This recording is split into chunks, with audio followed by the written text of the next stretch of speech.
We've received a wonderful support from the Mastercard Foundation EdTech Fellowship, and it all started with a needs assessment.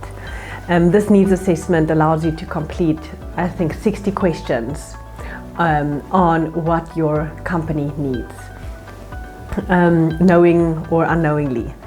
And based on that, they actually develop an entire program that your company works through, and that has really been incredible.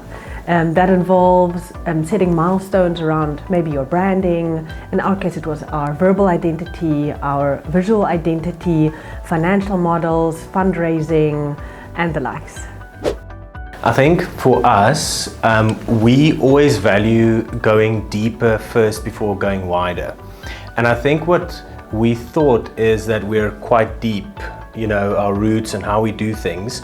And what Injini did, or this fellowship did, is they really put their hands in there and their hands got dirty, and we can see that they really worked to get those roots even deeper.